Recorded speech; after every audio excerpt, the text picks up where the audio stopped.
వైఎస్ఆర్సీపీ అధికార ప్రతినిధి రవిచంద్రారెడ్డి మీడియాతో మాట్లాడుతున్నారు. లైవ్ లో చూద్దాం.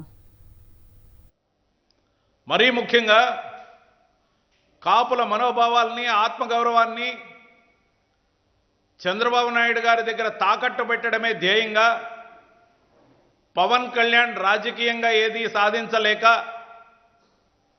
ప్యాకేజ్ మాట్లాడుకుంటూ 50 సీట్లు అడగమని అందరూ చెప్తున్నా 25 సీట్లు ఇచ్చేందుకు తండ్రి కొడుకులు సుముఖంగా లేకపోతే ముఖం నల్లగా పెట్టుకున్న పవన్ కళ్యాణ్ జాయింట్ ప్రెస్ మీట్కి కూడా నిన్న మొహం చాటేశారు. అటు చంద్రబాబు నాయుడు కానీ ఇటు పవన్ కళ్యాణ్ కానీ వార్తల కోసం వార్తల్లాగా సంధి ప్రయత్నాలు బెడిసి కొడుతుండగా రాబోయే ఎలక్షన్ తుఫాన్ని ముఖ్యంగా వైఎస్ఆర్సీపీ ప్రభుత్వం ఇచ్చిన హామీలన్నీ నెరవేర్చింది, సంక్షేమ అభివృద్ధిని పరుగులెత్తిస్తుంది, పాజిటివ్ ఓటు సునామీలో కొట్టుకుపోతాం, ఒక్కొక్కరం అయితే ముక్కలు చెక్కలైపోతామని భయపడి పొత్తుల కోసం ఏదైతే వెంపర్లాట ఉందో దీంట్లో తన సొంత పుత్రుడి అగచాట్లని కవర్ చేయలేక తండ్రి పడుతున్న పాట్లు, చంద్రబాబు పడుతున్న పాట్లు మరీ విడ్డూరంగా ఉన్నాయి. 226 రోజుల పాదయాత్రట, 3132 కిలోమీటర్లు నడిచేసాడట. అది ఒక పాదయాత్రట నారా లోకేష్ది. అది పాదయాత్ర కాదు బాబు, నీ తనయుడు ఊబకాయం తగ్గించేందుకు చేసిన ఒక చిన్న యాత్ర. అందరూ నిద్రపోయాక నడి రాత్రి నియోజకవర్గాలు దాటి జిల్లా సరిహద్దులు దాటినట్టు కలరిచ్చిన యాత్ర. కానీ అది మాత్రం తెలుగుదేశం పార్టీకి ఆ కార్యకర్తలకి ఒక చేదు మాత్ర. ఎవరైనా సహజంగా పరిణితి చెందిన నాయకుడు, పేరున్న నాయకుడు పాదయాత్ర చేసి ప్రజల కష్టాలు తెలుసుకొని వాళ్ళతో మమేకమై తద్వారా తాము అధికారంలోకి వచ్చినప్పుడు వాళ్ళ కష్టాలను తీర్చడానికి చేసే యాత్రని పాదయాత్రని అంటారు. కానీ ఇతగాడు నారా లోకేష్ అనే వ్యక్తి చేసిన పాదయాత్రతో ఇలాంటి పాదయాత్రలైతే ఎవరు చేయాల్సిన అవసరం లేదని తీర్మానించుకునే పరిస్థితి తెచ్చిన నారా లోకేష్. ముఖ్యంగా అతనిలో విషయం తక్కువ, అతిశయం ఎక్కువ. కార్యకర్తలందరినీ వీలైనన్ని కేసులు పెట్టించుకోమని, తన కోసం పోరాడమని, వీలైతే కనీసం 12 కేసులు లేకుండా ఉంటే మిమ్మల్ని గుర్తించనని చెప్పే ఇతగాడు ఎవరైనా తనను విమర్శిస్తే రెడ్ బుక్ అని చెప్పి భయపెడుతున్నానని భ్రమించిన వ్యక్తి. తీరా తన మీద కానీ తన తండ్రి మీద కానీ కేసులు వచ్చినప్పుడు బెంబేలెత్తిపోయి రెడ్ బుక్ ఎలా పోయిందో దేవుడిరుకు కానీ తాను మీడియా ముందే ఏడుపు లంకించుకున్న వైనం మనం చూశాం.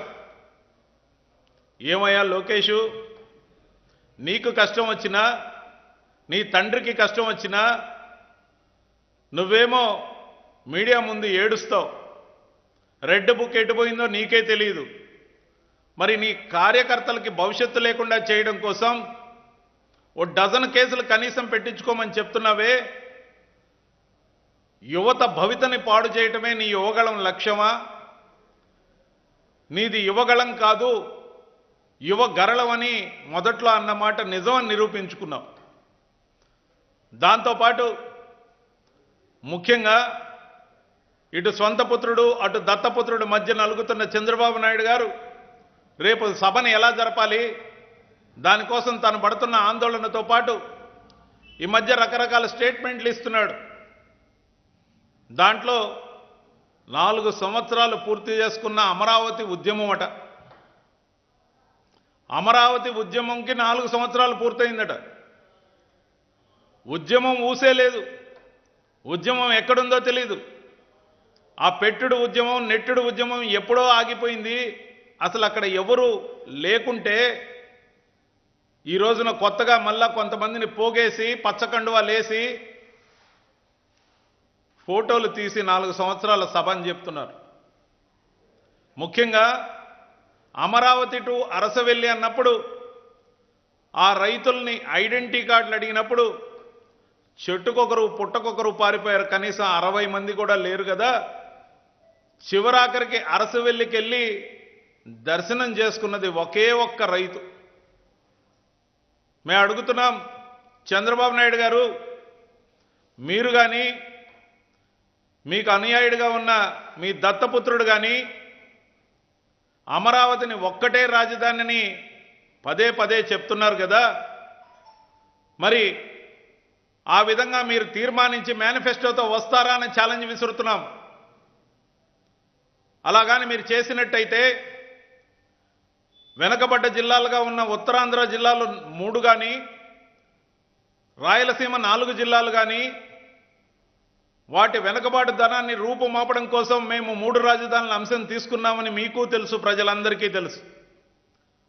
మరి మీరు ఒకే రాజధానికి కట్టుబడి ఉన్నామని తీర్మానం చేసి మీరు మీ బానిస గని వస్తే మీకు అసలు విశాఖ రాజధానిగా పరిపాలన రాజధానిగా వద్దని వస్తే అటు ఉత్తరాంధ్రలో ఓట్లడిగే హక్కు కానీ ఇటు రాయలసీమలో ఓట్లడిగే హక్కు కానీ మీ 2 పార్టీలకు ఉంటాయా అని ఆలోచించుకోమని చెప్తున్నాం.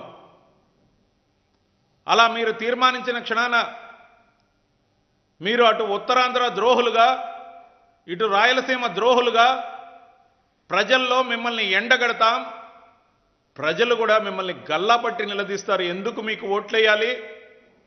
మీకు మా ప్రాంతాల హక్కులు, మా ప్రాంతం యొక్క అభివృద్ధి వద్దనుకున్నప్పుడు మీరు ఏ ముఖం పెట్టుకొని మా ప్రాంతాలకు ఓట్లు అడగడానికి వస్తున్నారు అనేదానికి సిద్ధంగా ఉండాల్సిందిగా సవాల్ విసురుతున్నాం. మనమేం పోయాంలే, అక్కడున్న ప్రతినిధులే చూసుకుంటారనుకుంటే మీ పార్టీల తరపున పోటీ చేసే ప్రతి శాసనసభ్యుడిని కానీ ఎంపీని కానీ ఎలా జనంలో తిరుగుతారని ప్రజలు మిమ్మల్ని కాలర్ పుచ్చుకుని అడిగే సమయం ఆసన్నమవుతోంది.